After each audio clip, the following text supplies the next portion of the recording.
Tome toda mi aflicción y da consolación. Me dio un cantar, precioso cantar que entonaré con todo el corazón. me dio un cantar, Precioso cantar, me dio un cantar, me dio un cantar, para decir, me levanto, de perdición, oh gloria a Él, Él es mi rey, precioso cantar, es para mí, su luz alumbra mi pesar, quita todo pesar, me dio un cantar, precioso cantar que entonaré con todo el corazón. me dio un cantar, Precioso cantar, me dio un cantar, para decir, me levanto, de perdición, oh gloria a Él, gloria a Él, Él es mi rey, precioso cantar, es para mí, al redimirme mi Señor, no tengas más temor, me dio un cantar, precioso cantar que entona. Hola, bendiciones. Nuevamente aquí estamos por la gracia de Dios para compartir un mensaje más de esta serie que hemos llamado Discípulo. Dice el libro de Eclesiastés capítulo 3 versículo 1, todo tiene su tiempo y todo lo que se quiere debajo del cielo tiene su hora. Y después establece diversos contrastes en cuanto al tiempo, tiempo de paz, tiempo de guerra, tiempo de amar, tiempo de odiar, tiempo de nacer y tiempo de morir, y ahí sigue hablando en cuanto a los contrastes, en cuanto a las situaciones diversas que podemos encontrar en esta vida, en cuanto a lo que ocurre a cada momento, en cuanto a lo que pasa, en cuanto al tiempo. Y bueno, una de las cuestiones que estaremos tocando el día de hoy tiene que ver con esto, con lo que empecé. Para todo hay un tiempo. Y aparte de ver lo que dice Eclesiastés, me encanta lo que nuestro Señor Jesús contestó a los discípulos allá antes de su ascensión, cuando ellos le preguntaron que si él iba a restaurar el reino de Israel en ese tiempo. Y entonces el Señor contestó que los tiempos y las sazones pertenecen al Señor. Y podemos tener la certeza y la seguridad de que Dios está en el control del tiempo y de todas las cosas que en él pasan. Así es que lo único que nos queda a los seres humanos es que sea el tiempo que fuere o que estemos pasando en nuestra vida, que todo sea acorde a lo que primordialmente debe existir para nosotros, que significa el estar alabando y glorificando a Dios en todo tiempo. Bueno, una de las cuestiones que estaremos analizando es Juan capítulo 2, las bodas, lo conocemos todo como las bodas de Canaán. Y no puedo empezar sin hacer esta reflexión o leer este comentario de pues este hombre que creo, para mí, ya lo he comentado en otras ocasiones, es un gran instrumento de Dios, Max Lucado.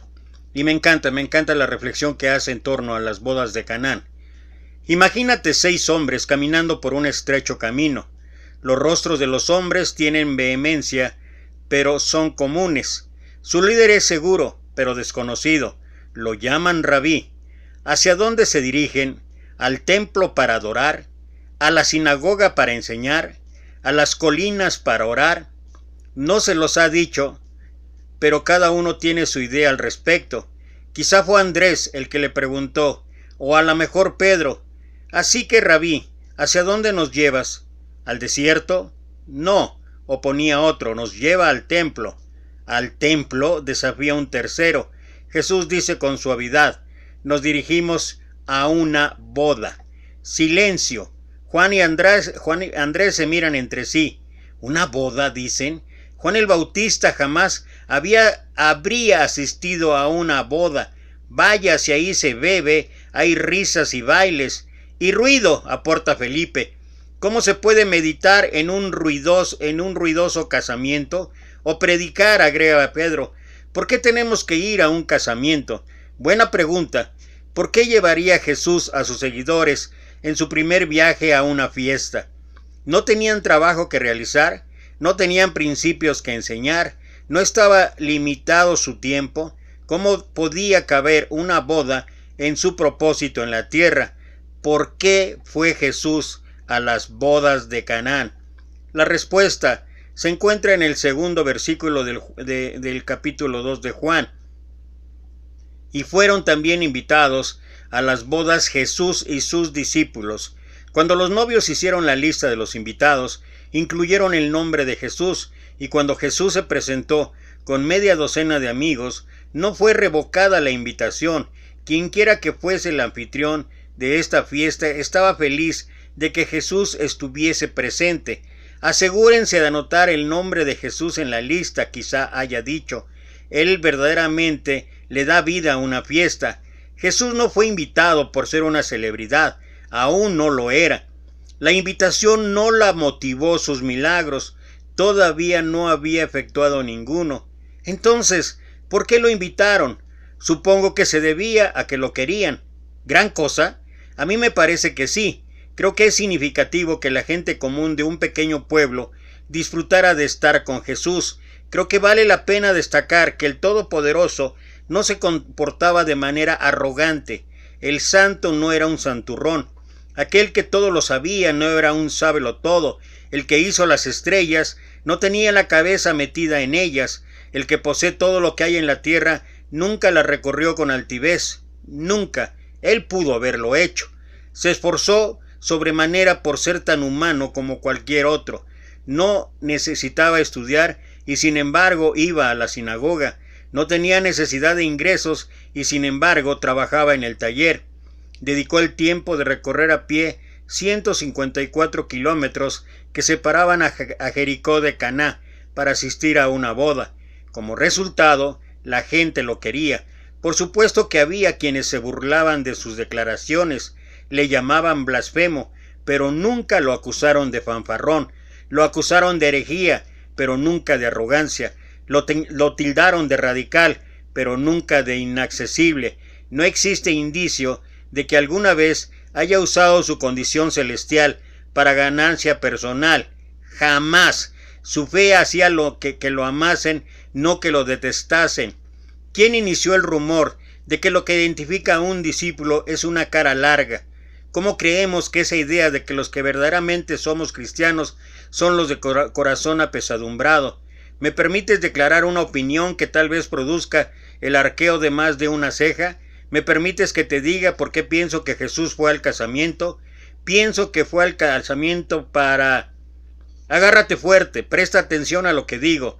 Creo que Jesús fue al casamiento para divertirse. Considéralo.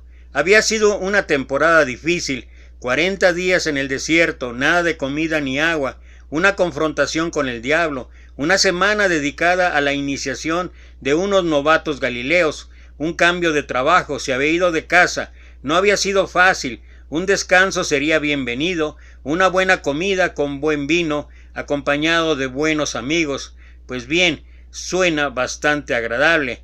Así que hacia allá se dirigen. Su propósito no era el de convertir el agua en vino, eso fue un favor para sus amigos. Su propósito no era el de demostrar su poder. El anfitrión del casamiento ni siquiera supo lo que hizo Jesús. Su propósito no era el de predicar. No existe constancia de un sermón. Realmente queda solo un motivo: diversión. Jesús fue al casamiento porque quería a la gente, le gustaba la comida, y el cielo no lo permita, hasta puede ser que haya querido dar un par de vueltas bailando con la novia. Después de todo, él mismo está preparando una gran boda, según el libro de Apocalipsis. Así que perdónenme, predicador polvo seco y hermana corazón triste, lamento arruinar su marcha fúnebre, pero Jesús era una persona amada y sus discípulos debieran serlo también. No estoy hablando de libertinaje, no estoy hablando de borrachera, no estoy hablando de adulterio o fornicación, no apoyo la transigencia, no apoyo la grosería ni la obscenidad, solo soy alguien a favor de la libertad, de disfrutar de un buen chiste o comentario, dar vida a una fiesta aburrida y apreciar una noche entretenida. Tal vez estos pensamientos te sorprendan, a mí también. Hace bastante que no tildo a Jesús de amante de fiestas, pero lo era. Sus adversarios lo acusaban de comer demasiado, beber demasiado y de andar con el tipo menos adecuado de personas. Escribe Mateo 11:19, vino el Hijo del Hombre que come y bebe, y dicen, he aquí un hombre comilón y bebedor de vino, amigo de publicanos y de pecadores, pero la sabiduría es justificada por sus hijos. Debo confesar que hace rato que no me acusan de divertirme demasiado. ¿Y qué tal a ti? Solíamos ser bueno para eso. ¿Qué nos ha sucedido? ¿Qué le pasó al gozo puro y a la risa sonora? ¿Será que nos atoran nuestras corbatas? ¿Será que los bancos de iglesia nos ponen tieso? ¿No sería posible que aprendamos a ser niños otra vez? Traigan las canicas, aunque se estropeen los zapatos.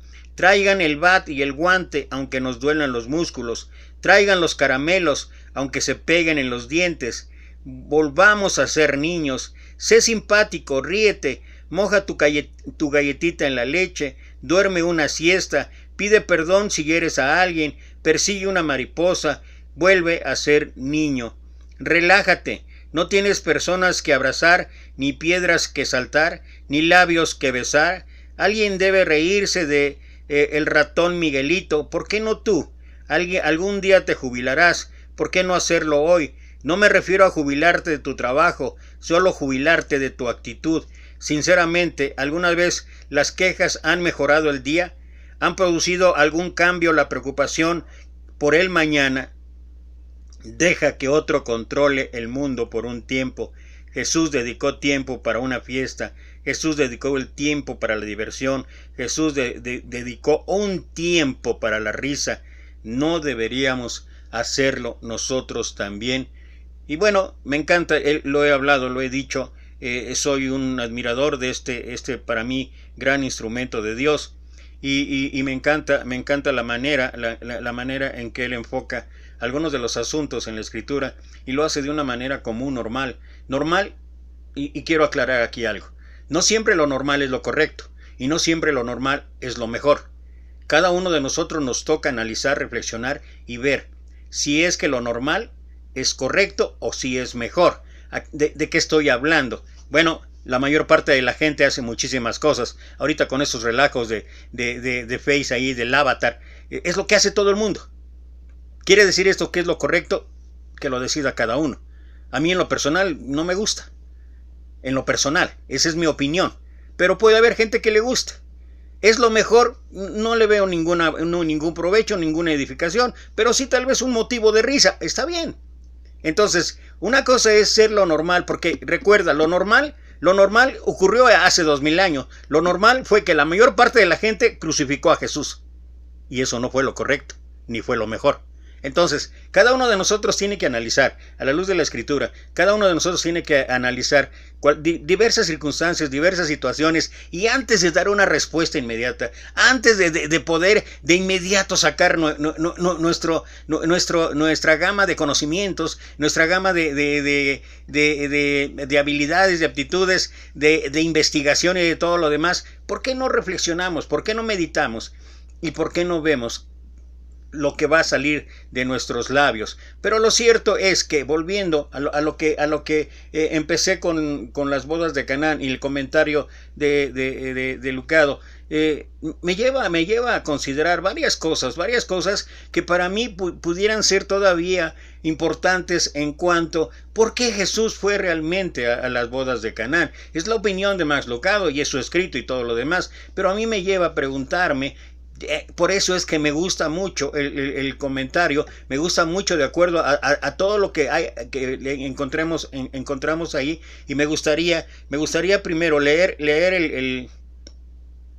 el pasaje y después hacer una nueva reflexión. Al tercer día se hicieron unas bodas en Caná de Galilea, y estaban ahí la madre de Jesús, y fueron también invitados a las bodas Jesús y sus discípulos. Y faltando el vino, la madre de Jesús le dijo: ¿No tienen vino? Jesús le dijo: ¿Qué tienes conmigo, mujer? Aún no ha venido mi hora. Su madre dijo a los que le servían: Haced todo lo que os dijere. Y estaban ahí 6 tinajas de piedra para agua, conforme al rito de la purificación de los judíos, en cada una de las cuales cabían 2 o 3 cántaros. Jesús les dijo: Llenad estas tinajas de agua, y las llenaron hasta arriba. Entonces les dijo: Sacad ahora y llevadlo al maestresala. Y se lo llevaron. Cuando el maestresala probó el agua hecha vino, sin saber él de dónde era, aunque lo sabían los sirvientes que habían sacado el agua, llamó al esposo y le dijo: Todo hombre sirve primero el buen vino, y cuando ya han bebido mucho, entonces el inferior. Mas tú has reservado el buen vino hasta ahora. Este principio de señales hizo Jesús en Caná de Galilea, y manifestó su gloria, y sus discípulos creyeron en él. Después de esto, descendieron a Capernaum, él, su madre, sus hermanos y sus discípulos, y estuvieron ahí no muchos días. Y bueno, como dije antes, el pasaje es para degustarlo, para comerlo, así como se menciona ahí en la escritura, en el libro de Ezequiel, en el capítulo 2, donde literalmente Dios le ordena al profeta: come el rollo de la ley y siente cómo es como miel, algo así, estoy tratando de parafrasear lo que dice ahí, pero en verdad que hay porciones en la escritura que vale la pena masticarlas, vale la pena leerlas y volverlas a leer, vale la pena meditarlas, reflexionarlas, vale la pena de veras como inicio poder ver lo que habla con otras palabras en otras traducciones. Si quieres sacar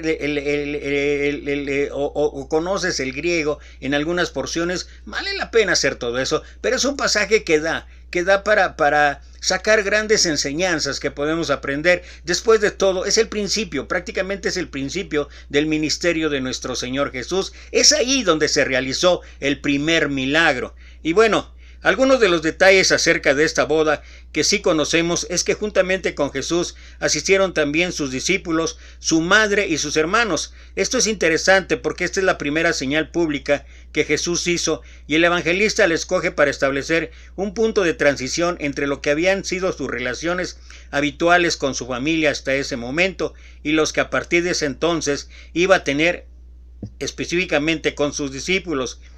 Por lo tanto, veremos que a lo largo del desarrollo del pasaje, Jesús pasa de ser el hijo de María para convertirse en el Señor al que sus discípulos siguen y admiran. Por otro lado, aunque no sabemos quiénes eran los novios ni la relación que tenían con Jesús, podemos notar que el hecho de invitarlo a su boda cambió por completo aquella celebración, lo que hablaba en el comentario de Lucado. O sea, me imagino que los novios estaban felices, estaban gozosos de que Jesús estuviera ahí. De esto podemos sacar ciertas lecciones también para todos nosotros, que eso es lo que estoy hablando. De cualquier pasaje de la Escritura siempre hay principios que pueden ser aplicados a nuestra vida. Cristo asistió a esa boda y con su presencia demostró cuán honroso es a los ojos de Dios el matrimonio. Y es muy importante recordar esto en los tiempos en que vivimos, porque en gran medida nuestra sociedad moderna se desmorona por el desprecio que manifiesta hacia la institución divina del matrimonio. Aquí hay un principio. Hoy la gente piensa que con enamorarse, piensa porque nada más físicamente o emocionalmente hubo una cierta atracción y piensan en casarse. No piensan en todo lo que esto implica, no piensan en que esto es un compromiso primeramente ante Dios y después sí las autoridades y todo lo demás, pero primero es ante Dios. Y por eso Pablo cuando habla ahí en Efesios, hablando acerca del matrimonio en el versículo 21 capítulo 5 dice: someteos unos a otros bajo el temor de Dios. O sea, cuando la pareja, tanto el hombre como la mujer, están sometidos a Dios, ¿sabes qué? Hay un 99.9% de garantía de que el matrimonio funcione. Ese restante, que no es el 100%, tal vez pudiera llevarte a una separación, pero lo más probable es que hay más posibilidades de éxito siempre y cuando como dice Eclesiastés, ¿no? Cordón de 3 dobleces no lo rompe nadie: Dios, el hombre y la mujer. También notamos que es importante invitar a Cristo a nuestro matrimonio, sobre todo si queremos que esto acabe bien y sea la experiencia feliz con la que Dios dio esta bendición al hombre y a la mujer. Esto no significa únicamente que la pareja que se casa debe hacer una ceremonia religiosa para pedir la bendición de Dios. Por supuesto que esto está muy bien, pero de nada servirá si cada uno de los cónyuges no entrega su vida al Señor y toma la decisión firme de formar un hogar donde Cristo tenga el hogar más importante. Eso es el comentario que estaba yo haciendo al respecto, ¿no? Cuando de verdad la base del matrimonio es Dios, cuando la base del matrimonio son los principios de alabanza y de adoración a Dios, cuando la base del matrimonio es consagrar nuestra vida a Dios, independientemente que tengas o no tengas mucho conocimiento, independientemente de que lo conozcas o no lo conozcas, cuando sabes que hay un temor natural en el ser humano, mira, hay una posibilidad de éxito. Aquellos que somos privilegiados tenemos la bendición, como en mi caso. Yo tengo 44 años, 47 de conocer a mi esposa y 44 de habernos casado. No éramos todavía cristianos y sin embargo siempre tuvimos ambos temor de Dios, con ideas diferentes, y le damos gracias a Dios que hubo un día después de 13 años de matrimonio en que Cristo llegó a nuestra vida, y todavía eso nos ha ayudado a superar un sinfín de pruebas y de dificultades, y por eso, por la gracia de Dios, seguimos juntos. Es evidente que en aquella boda a la que Jesús asistió había vino. Somos conscientes de que este es un tema delicado y de esto voy a hablar al final de esta reflexión, en torno al cual hay división de opiniones entre los creyentes. Podemos entender la negativa de muchos cristianos a admitir cualquier consumo de vino, sobre todo si por causa de su abuso han visto a su alrededor o en sí mismos las trágicas consecuencias que esto genera. Por esta razón, aunque no es el tema de nuestro estudio, nos vamos a detener por unos momentos para considerar lo que la Escritura dice acerca del vino. Es frecuente encontrarlo como un símbolo de gozo y alegría. Jeremías capítulo 9, versículo 13. También se utilizaba como un alimento de uso general. Génesis 14:18, Números 6:20, Deuteronomio 14:26, Nehemías 5:18. A veces se empleaba con fines medicinales. ¿Te acuerdas lo que Pablo escribió a Timoteo, primera carta, capítulo 5, versículo 23? A causa de tus enfermedades, toma un poco de vino. Estamos hablando de principios. A causa de su carácter tóxico, su uso estaba restringido y quedaba prohibido en relación con el desempeño de ciertas funciones, y siempre se condena su uso excesivo. Eso es precisamente una de las cuestiones que cuando se trata de buscar un balance y un equilibrio tenemos que considerar. Acerca de esto, Levíticos 10:9, Proverbios 31:4-5, Eclesiastés 10:17, Isaías 28:7, Primera de Timoteo 3:8. En vista de todo esto, ¿cuál debería ser la actitud de los cristianos para con el vino hoy? Con respecto a su consumo en las comidas, los cristianos deberían actuar con prudencia, buscando ante todo la gloria del Señor y no la gratificación egoísta de sus propios deseos. Siempre debemos recordar también las advertencias de la Escritura en contra de la embriaguez. Ese es un extremo. Y por supuesto, el cristiano debería estar dispuesto a privarse de todo aquello que puede ser causa de tropiezo para otro, que son de los versículos o pasajes que veré al final de esta reflexión. Ahora, volviendo a nuestro texto, Nuevamente, el evangelista nos dice que en algún momento de la boda comenzó a faltar el vino. Tal vez llegaron más invitados de los previstos, o los novios habían calculado mal, o no tenían suficientes recursos económicos. Realmente no lo sabemos. En cualquier caso, este era un problema grave, y no podemos decir que la situación no nos resulte familiar. ¿Cuántos han ido al matrimonio pensando que llevaban todo lo necesario y a la mitad del camino se han encontrado sin fuerzas para seguir adelante? Este es el momento de darse cuenta de que el único que puede sacar fuerzas y ánimo de donde no hay es el Señor Jesucristo. Ya hemos visto que María también estaba en aquella boda, y aunque tampoco en cuanto a ella se nos dice nada acerca de su relación con los novios, sin embargo observamos que se movía con bastante libertad como si fuera alguien cercano a la familia. De hecho, vemos que estaba al corriente de lo que ahí ocurría, y en algún momento hasta daba órdenes a los criados. María también sabía perfectamente que Jesús podía solucionar aquel problema y no dudó en dirigirse a él. Es evidente que a pesar de todos los años que habían pasado, ella seguía guardando en su corazón todas aquellas cosas milagrosas que habían rodeado el nacimiento de Jesús y las promesas que se habían hecho en cuanto a él. Es probable, por tanto, que María estuviera pidiendo a su hijo que hiciera un milagro y comenzara a manifestarse públicamente. La contestación de Jesús a María implicaba cierto desacuerdo entre ambos, aunque en ningún momento se mostró descortés con su madre. Es cierto que Jesús no le llamó madre sino mujer, y aunque esto nos pueda sonar extraño, de ninguna manera implicaba una falta de respeto. De hecho, fue la misma expresión que Jesús utilizó cuando estaba en la cruz y encomendó el cuidado de su madre a Juan. Cuando vio Jesús a su madre y al discípulo a quien amaba, quien estaba presente, dijo a su madre: «Mujer, he aquí a tu hijo». En realidad lo que Jesús quería enseñar a su madre es que había llegado el momento en que ella debía dejar de pensar en él como si únicamente fuera su hijo, y tenía que comenzar a considerarlo ante todo como Señor, y era importante que lo asumiera cuanto antes, porque mientras lo siguiera viendo como su hijo, más sufriría cuando él sufriera. No obstante, no podemos negar que el Señor sí que manifestó cierto desacuerdo con ella. ¿Por qué razón? Porque aunque María solo se limitó a mencionar una necesidad en el transcurso de aquella boda, Jesús interpretó el detalle como un intento de lanzar a su hijo en una carrera mesiánica. Así que la reprensión del Señor tuvo su origen en el hecho de que María estaba colocando su relación maternal en conexión con su obra, y el Señor no podía aceptar esto. Ella no podía ser quien indicara la hora en que debía manifestarse. Esto es algo que solo le corresponde a su Padre en el cielo. ¿Te acuerdas que mencioné?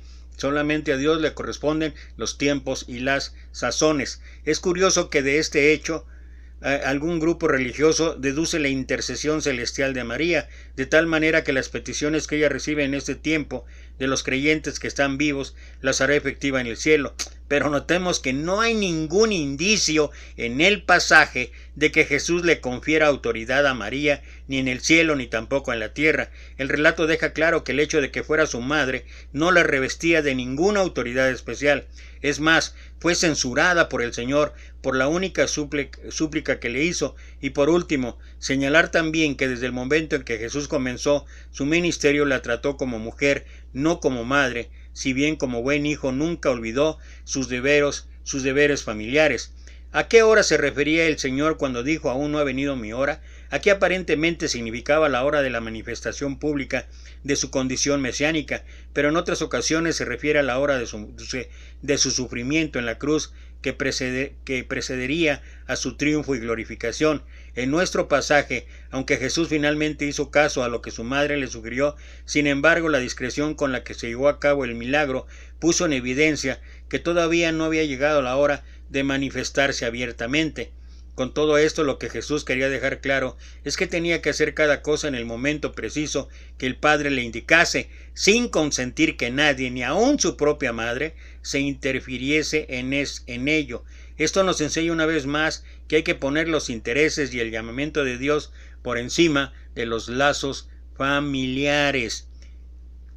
María tomó la actitud correcta ante la censura que le dirigió el Señor, se abstuvo de discutir, reconoció el derecho de Jesús como Mesías a su independencia en cuanto a ella y manifestó su fe en él poniéndose a sus órdenes. Las palabras con las que María manifestó esta actitud deberían ser tenidas en consideración siempre por todos nosotros. Haced todo lo que os dijere.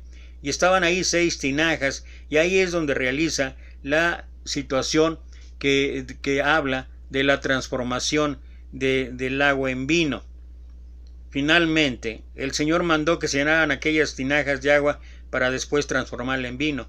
Ese detalle nos llama la atención porque Jesús podía haber hecho vino sin necesidad de que hubiera agua, pero aunque el Señor es completamente autosuficiente, sin embargo, habitualmente usa de seres humanos para llevar a cabo sus propósitos, y por supuesto cuando obedecemos a los mandatos divinos, aunque esto nos pueda parecer a veces incomprensibles o imposibles, podemos estar seguros de que Él siempre cumplirá su propósito. Así que como consecuencia de la obediencia, entonces fue convertido el agua en vino. Otro detalle interesante es el carácter del milagro. En la mayoría de las ocasiones los milagros de Jesús consistían en restaurar física o espiritualmente a los hombres necesitados, pero este milagro es diferente en ese sentido, ya que se preocupó de ciertas necesidades materiales, algo parecido a la alimentación de los 5,000 y luego de los 4,000. De esto aprendemos que cuando el Señor viene a nuestras vidas, tiene interés en cada aspecto de nuestro ser, y en aquella ocasión proveer vino para un banquete de boda sirvió para evitar mucha tristeza y humillación a aquellos novios. Cuando el maestresala probó el agua convertido en vino, no pudo ocultar su sorpresa. Como decimos hace un momento, el Señor no ha venido para robarle a los hombres su alegría y felicidad, sino a todo lo contrario. Es el diablo el que da lo mejor al principio, y cuando ya el apetito está algo saciado, entonces pone lo peor. Una buena ilustración de esto es la parábola del hijo pródigo, que después de un breve tiempo disfrutando de todos los placeres mundanos que el diablo le ofrecía, se encontró comiendo algarrobas con los cerdos. Así es la actitud de Satanás.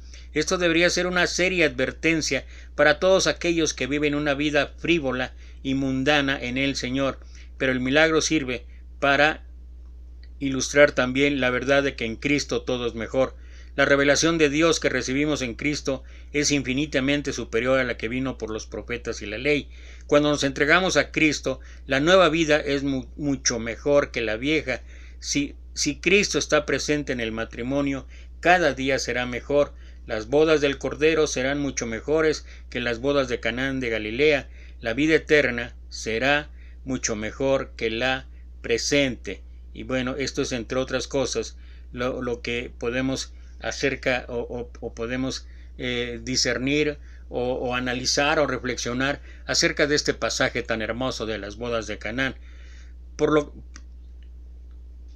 los otros evangelios sabemos que cuando Jesús comenzó su ministerio público, estableció en Capernaum su residencia. Esta fue la razón por la que después de las bodas en Caná se trasladó allí. Notemos también que le acompañaban su madre y sus hermanos, pero el evangelista nos aclara que estuvieron ahí pocos días, regresando probablemente a Nazaret, donde tenía su residencia familiar.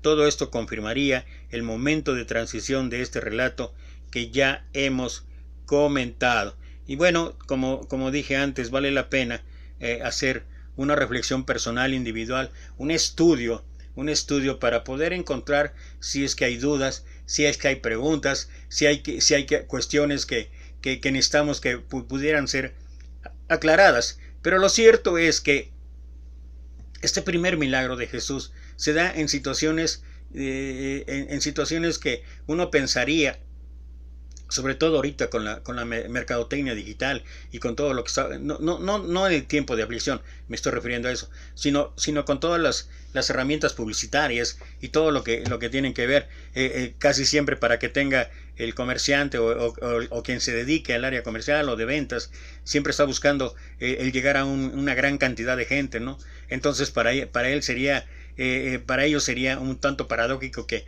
escogiese Jesús lo que él escogió para hacer su primer milagro.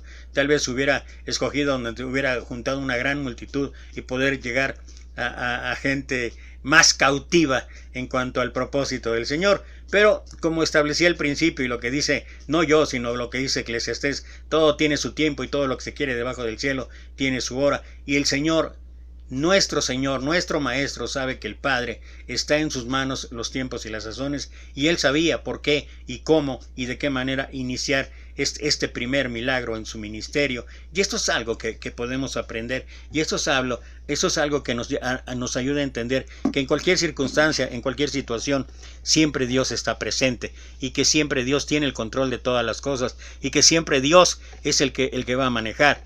Hay tiempos de alegría, hay tiempos de risa, gloria a Dios por ello. Hay tiempos en los que hay que gozarse, tal como cuando le cuestionaron acerca del ayuno y que él dijo, mientras el novio está ahí, hay que disfrutarlo. Ya vendrán tiempos en que no esté el novio en todo lo demás. Y bueno, todo esto tiene que ver también, porque en esta semana recibí cerca de 5 noticias diferentes, todas teniendo relación con la muerte. Y se acongojó mi corazón y en verdad que es difícil poder expresar palabras, y lo que hice fue poder compartir de la Escritura algunas porciones y todo, y sobre todo tratar de que la gente entienda que dentro de las circunstancias y las tragedias más difíciles, Dios tiene una respuesta para cada ser humano, y que el único que puede realmente ayudarnos para salir de la crisis del dolor, de la crisis del sufrimiento, de la tristeza y cualquier situación que esté uno pasando en su vida, solamente es Dios. Cuando sea el tiempo con el contraste, como es de reír, de gozar, de divertirte, de comer, de hacer otras cosas, hay que hacerlo. Porque eso es lo que dice Eclesiastés, y esto es lo que dice Dios. Todo tiene su tiempo, y todo lo que se quiere debajo del cielo tiene su hora. Jesús, de acuerdo a la instrucción de su Padre, creyó conveniente este tiempo para manifestarse, este tiempo para hacer las cosas conforme a su voluntad y para honra y gloria de Dios. Y yo creo que de ahí podemos aprender muchísimas cosas. Me encanta de verdad el poder reflexionar a cada cosa. Solamente, ya no voy a analizar, solamente voy a leer, sobre todo regresando, como dije, a lo del vino. Y mira, esto que se utilizó en vino y que puede ser motivo de controversia y todo lo demás, no lo sé, pero yo la verdad no me ocupo en eso. Me ocupo en qué es lo que dice Dios. Mira, por un lado, mira la advertencia que hace el Señor en cuanto el vino. Dice Proverbios capítulo 20, versículo 1. El vino es escarnecedor, la sidra alborotadora, y cualquiera que por ellos yerra no es sabio. Proverbios 21:17. Hombre necesitado será el que ama el deleite y el que ama el vino, y los ungüentos no se enriquecerá. Proverbios capítulo 23, versículo 31. No mires al vino cuando rojea, cuando resplandece su color en la copa, se entra suavemente y después, ¿sabes qué pasa? Híjole, pasan cosas horribles. Efesios 5:18. No os embriaguéis con vino, en lo cual hay disolución, antes bien sed llenos del Espíritu. Fíjate, estoy leyendo primero las porciones en que la Escritura habla claramente, advierte claramente en cuanto al uso del vino. Ahora, mira lo que dice por otro lado. Dad la sidra al desfallecido y el vino a los de amargado ánimo. Fíjate, Proverbios capítulo 31, versículo 6. Dad la sidra al desfallecido y el vino a los de amargado ánimo. Anda y come tu pan con gozo y bebe tu vino con alegre corazón, porque tus obras ya son agradables a Dios. Voy a volver a leer. Anda y come tu pan con gozo y bebe tu vino con alegre corazón, porque tus obras ya son agradables a Dios. Eclesiastés capítulo 9, versículo 7. Por el placer se hace el banquete, y el vino alegra a los vivos, y el dinero sirve para todo. Eclesiastés capítulo 10, versículo 19. Pablo escribiendo a Timoteo capítulo 5, versículo 23. Ya no bebas agua, sino usa un poco de vino por causa de tu estómago y de tus frecuentes enfermedades. Perdón. Y finalmente, 1 de Timoteo capítulo 4, versículo 4 y 5, porque todo lo que Dios creó es bueno, y nada es desecharse si se toma con acción de gracias, porque por la palabra de Dios y por la oración es santificado. Ahora, establecí el contraste, lo que habla en la advertencia y lo que habla también en cuanto a la situación que puede ser en alguna manera agradable o puede ser recomendable el vino. Pero hay unos principios que deberíamos nosotros como cristianos tomar en consideración. Dice Romanos capítulo 14, versículo 17-21, porque el reino de Dios no es comida, ni es bebida, sino justicia, paz y gozo en el Espíritu Santo. Pero el versículo 21 dice, bueno es no comer carne, ni beber vino, ni nada en que tu hermano tropiece, o se ofenda, o se debilite. Primera carta a los Corintios, capítulo 10, versículo 23 y 24. Todo me es lícito, pero no todo conviene. Todo me es lícito, pero no todo edifica. Ninguno busque su propio bien, sino el del otro. Así es que, ¿se puede tomar vino? ¿No se debe tomar vino? ¿Cuál es la cantidad? O sea, no lo sé. Yo no te puedo decir. Cada uno es responsabilidad, cada uno tiene que tomar una decisión y cada uno tiene que considerar primero lo que estoy haciendo alaba y glorifica a Dios y en base a ello puede ayudarte, porque no podemos hablar tajantemente. Ya leí las dos partes. Uno tiene que buscar el equilibrio, pero uno tiene que buscar el equilibrio en su vida personal. Uno tiene que buscar el equilibrio en cuanto a la actitud, la decisión personal, pero también tiene que haber esos principios de estar pensando que lo que tú haces finalmente puede afectar a otros. Y yo creo que esto es algo que nos ayuda a determinar de verdad cómo actuar en muchas circunstancias o muchas situaciones de nuestra vida. Porque abiertamente el milagro de haber convertido el agua en vino pareciera ser una autorización a que finalmente hay que considerar las cuestiones de aquellas épocas en que escaseaba el agua, en fin, una cuestión cultural y todo lo demás. Las situaciones han cambiado, las situaciones no son iguales. Entonces, de acuerdo a lo que leí, bueno, es que cada uno tome su propia decisión. Yo no soy quien para señalarte si es bueno o es malo. Es una decisión personal, de acuerdo al estudio, de acuerdo a lo que tú disiernas, reflexiones, estudies de la palabra de Dios. Pero lo que sí es un hecho es que no quitemos el gozo de nuestra vida. Creo que por algo el Señor dijo, dejad a los niños venir a mí, porque de ellos es el reino de los cielos. Y creo que si algo debería distinguir a los cristianos es eso, el gozo de vivir, no los excesos, como ya mencioné en los comentarios de Max Lucado. No estamos hablando de los excesos, estamos hablando de las actitudes. Por ahí dice un salmo, dice que la risa hermosea el rostro, y creo que a veces a los cristianos nos hace falta tener una actitud de gozo, de alegría, de las cosas que de verdad Dios ha creado para nosotros, y creo que cuando nosotros empezamos a hacerlo de esa manera, de verdad, pregúntate, ¿hace cuánto que no te invitan a una fiesta? Y no estoy diciendo que el ir a una fiesta sea lo máximo, pero tal vez no solamente es porque eres cristiano, tal vez es porque a veces yo en lo personal me he vuelto insoportable, o sea, con mi carota y enojado y todo lo demás, ¿no? Cuando que nosotros estamos llamados a ser la luz del mundo, la sal del mundo, cuando nosotros estamos llamados, como dice Tesalonicenses, estad siempre gozosos. Y el gozo se transmite a través del rostro, a través de la actitud, a través de lo que nosotros podamos proyectar en la vida de los demás. Y sobre todo, los principios de considerar a los demás antes que a nosotros mismos.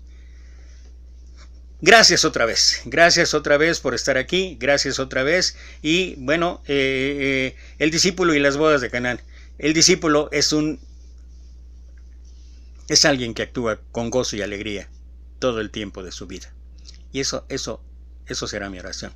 Gracias. Si Dios permite, nos vemos mañana, 2:30 de la tarde, ya sabes, estamos ahí en Facebook Live y a través de la página de Experiencias Cristianas. Y bueno, aquí te esperamos. Recuerda que todo esto es solamente para honra y gloria de Dios. Mientras tanto, te mando 1,000,000 de bendiciones.